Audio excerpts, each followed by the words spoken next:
Renaissance adalah titik balik penting dalam sebuah sejarah Eropa yang mengubah arah peradaban dunia.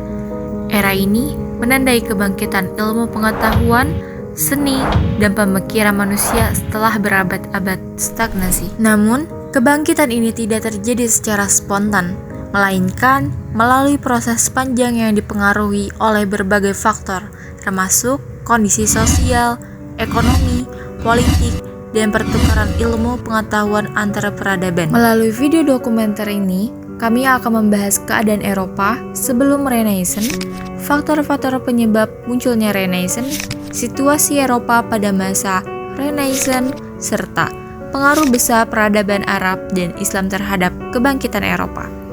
Inilah perjalanan Eropa menuju Renaissance. Sebelum memasuki masa Renaissance, Eropa terlebih dahulu melalui periode panjang yang dikenal sebagai Abad Pertengahan.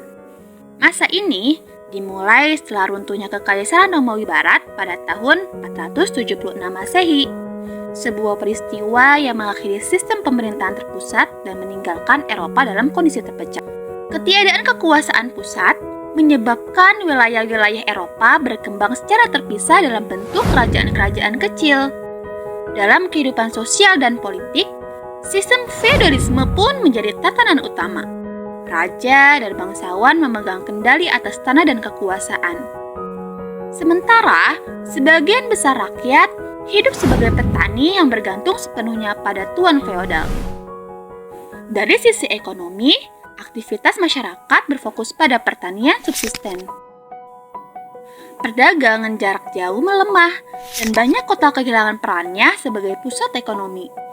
Situasi ini semakin diperburuk oleh konflik antar kerajaan, bencana kelaparan, serta wabah penyakit yang menimbulkan krisis kemanusiaan di berbagai wilayah Eropa. Sementara itu, dalam bidang pemikiran dan pendidikan, Gereja Katolik memiliki peran dominan. Ajaran gereja menjadi acuan utama dalam kehidupan intelektual, sehingga perkembangan ilmu pengetahuan dan kebebasan berpikir mengalami keterbatasan. Kondisi inilah yang menggambarkan stagnasi Eropa sebelum Renaissance, sebuah masa yang kelak melahirkan perubahan besar dalam cara berpikir, berkarya, dan memandang dunia. Awal mula terjadinya Renaissance di Eropa. Yang pertama, Eropa itu memang pernah berada di zaman kegelapan atau disebut juga sebagai Dark Age, yang membuat mereka berpikir bahwa hanya paham teosentrisme serta gereja yang dapat membantu mereka. Dan saat itu pula pemikiran rasional individu itu dibatasi. Yang kedua, kebangkitan perdagangan awal yang terbatas. Meskipun pemikiran mereka masih didominasi oleh teosentrisme, stabilitas politik dan revolusi pertanian menyebabkan pertumbuhan populasi dan kebutuhan pasar. Perdagangan jarak jauh mulai muncul namun sangat terbatas dan beresiko karena jalur perdagangan utama yaitu Laut Mediterania dikuasai oleh kekuatan muslim. Yang ketiga, terjadinya perang salib. Setelah perang ini, Italia itu berhasil mendapatkan hak-hak istimewa yang membuat jalur perdagangan terbuka secara bebas dan terjadinya monopoli perdagangan oleh orang Eropa. Hal ini didukung oleh Timur Tengah langsung sebagai bentuk mutualisme, sehingga menjadi sangat kaya dan menjadi sponsor dalam Renaissance ini. Yang keempat, terjadi Black Death yang membuat 1/3 populasi Eropa meninggal dunia. Dampaknya adalah upah pekerja dinaikkan, sistem feodalisme runtuh, dan kelas menengah menjadi makmur. 5. Menemukan ilmu serta naskah Yunani kuno melalui kontak perdagangan Al-Andalusia yang disebut juga Islam Spanyol. Tapi di sini konteksnya naskah Yunaninya sudah diterjemahkan dalam bahasa Arab ya, bukan naskah asli. Dan yang keenam, jatuhnya Konstantinopel yang membuat mereka mendapatkan kembali naskah asli Yunani kuno. Kenapa mereka bisa mendapatkannya? Karena orang-orang atau ilmuwan di Konstantinopel ini mereka pergi ke Eropa dengan membawa naskah asli Yunaninya. dan diserahkan di sana. Adapun penyebab utama terjadinya Renaissance di Eropa yaitu perubahan pikiran atau humanisme, yaitu mereka mulai fokus terhadap manusia. Yang kedua, Italia sebagai sumber keuangan. Italia merupakan lokasi dagang terbaik dan terdapat keluarga Medici sebagai sponsor utama. Yang ketiga, ilmu yang hilang ditemukan kembali. Eropa mendapatkan naskah asli Yunani kuno melalui kontak dengan Al-Andalusia serta melalui jatuhnya Konstantinopel. Yang keempat, teknologi cepat menyebar. Ditemukannya mesin cetak oleh Johannes Gutenberg yang memudahkan mereka mencetak buku secara massal dan murah.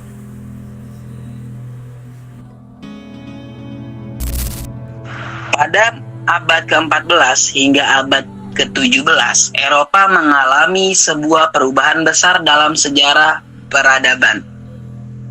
Masa ini dikenal dengan nama Renaissance, yang berarti kelahiran kembali.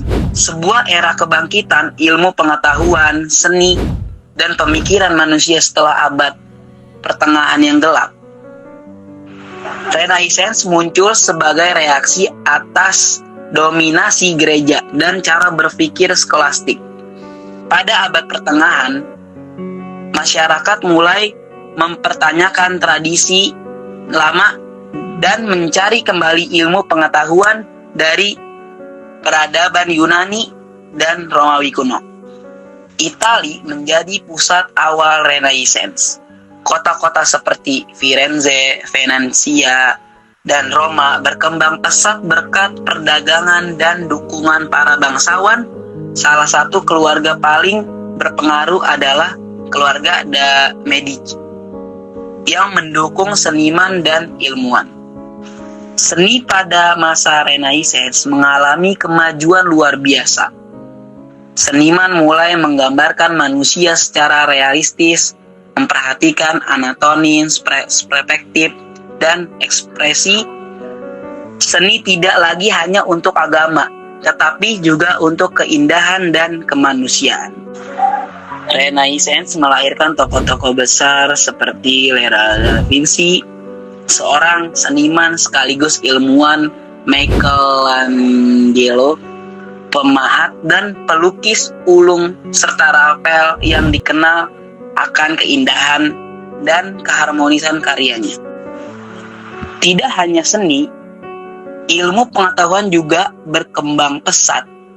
Tokoh seperti Copernicus dan Galileo menantang perdagangan lama tentang alam semesta.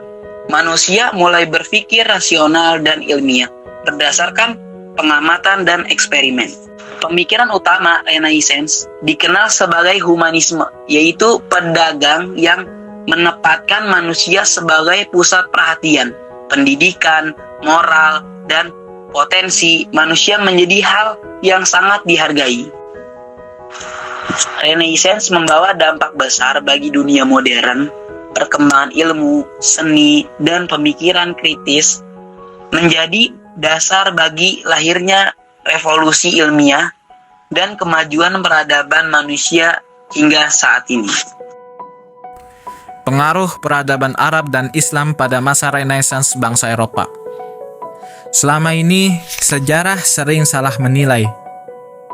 Ilmuwan Muslim dianggap hanya sekedar dalam tanda kutip yaitu penerjemah yang hanya menyalin buku Yunani lalu menyimpannya. Padahal peran mereka jauh lebih besar daripada itu. Di Baghdad, mereka mendirikan Baitul Hikmah atau yang dikenal sebagai rumah kebijaksanaan, atau dalam bahasa Inggris disebutkan House of Wisdom. Di sini terjadi gerakan intelektual masif. Para ilmuwan tidak hanya menerjemahkan naskah Yunani dan Romawi yang nyaris punah, akan tetapi mereka juga mengoreksi kesalahan perhitungan lama dan menambahkan penemuan-penemuan baru. Hubungan antara dua dunia ini terletak pada satu hal penting, yaitu transfer ilmu pengetahuan. Ilmu-ilmu Yunani dan Romawi kuno yang hampir hilang dari Eropa justru diselamatkan oleh peradaban Islam. Para khalifah dan ilmuwan Muslim mengumpulkan naskah-naskah kuno dari berbagai wilayah, kemudian menerjemahkannya ke bahasa Arab, lalu mengkajinya lebih dalam. Dalam bidang filsafat, Eropa sangat berhutang budi pada dua tokoh kunci. Yang pertama Ibnu Rushd, atau yang dikenal oleh bangsa Eropa yaitu Averroes, dan yang kedua adalah Ibnu Sina, atau bangsa Eropa mengenalnya sebagai Avicenna. Yang pertama Ibnu Rushd, ia dijuluki sang komentator. Mengapa? Karena ia menjelaskan karya-karya yang rumit, yang susah dipahami dari pemahaman filsafat Aristoteles baris demi baris. Tanpa panduannya, orang Eropa saat itu kesulitan memahami logika filsafat Aristoteles. Dialah yang mulai berani berpikir menggunakan akal logika, bukan hanya dogma agama.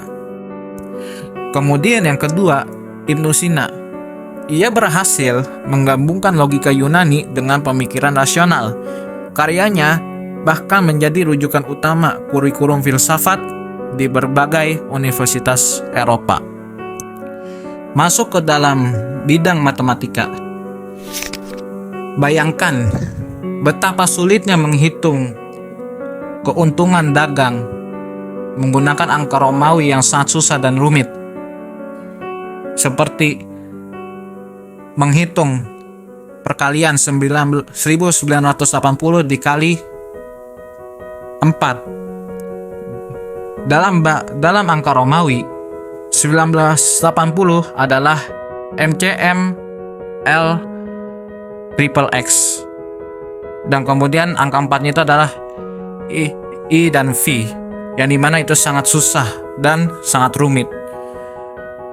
Al-Khwarizmi mengubah segalanya dengan memperkenalkan sistem angka 0 sampai 9 yang kita pakai sekarang. Bukunya, yaitu bernama Al-Jabr, menjadi dasar aljabar modern dan wajib dipelajari di Eropa selama ratusan tahun. Inilah yang memicu ledakan kemajuan perbankan di Eropa. Bahkan istilah algoritma komputer diambil dari namanya. Di bidang optik, Ibnu Haytham membantah mitos Yunani bahwa mata mengeluarkan cahaya. Ia membuktikan secara ilmiah bahwa cahayalah yang masuk ke mata. Atau lebih jelasnya, orang Yunani mengira mata kita mengeluarkan sinar laser seperti Superman untuk melihat benda. Ibnu Haytham ini membuktikan bahwa itu salah. Dia bilang cahaya masuk ke mata, bukan keluar dari mata. Penemuannya tentang kamera obscura dalam kitab Al-Manazir dipelajari oleh seniman Eropa seperti Ghiberti. Hasilnya, seniman Renaissance akhirnya mengerti teknik perspektif, membuat lukisan mereka menjadi kedalaman ruang atau 3D, atau dalam bahasa Indonesia 3 dimensi. Di dunia kedokteran, Ibnu Sina yang membuat karyanya yaitu berjudul Al-Qanun fit Tibb, atau dikenal sebagai The Law of Medicine, adalah ensiklopedia wajib. Buku ini menjadi buku teks utama di universitas top Prancis dan Italia sampai abad ke-17 karena kelengkapannya dari anatomi hingga daftar obat atau resep.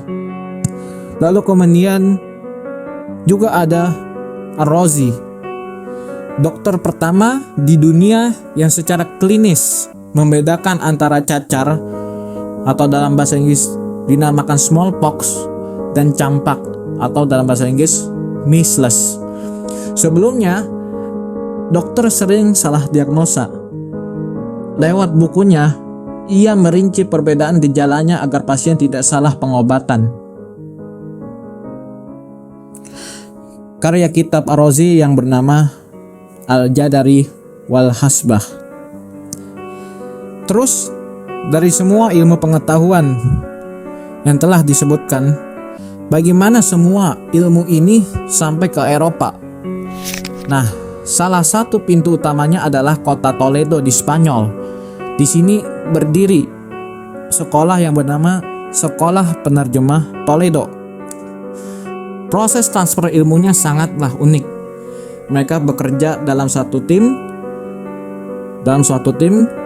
Satu orang ahli bahasa Arab, biasanya orang Arab ini itu beragama Yahudi atau Kristen Arab, kemudian menerjemahkan naskah ke bahasa lisan Spanyol, lalu mitra kerjanya orang Kristen Eropa langsung menerjemahkannya ke bahasa Latin. Toledo ini adalah sebuah kota di Spanyol. Dulu dikuasai oleh Islam, lalu direbut oleh bangsa Kristen.